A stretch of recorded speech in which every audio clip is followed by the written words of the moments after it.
Gandang hapon guys.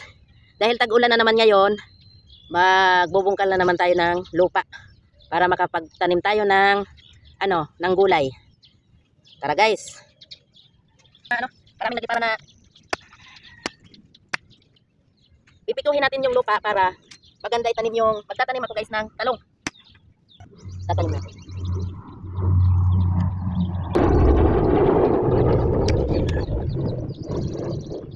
May kasama sa ulo. Alis natin yung sa ulo. Dapat tanong na siya.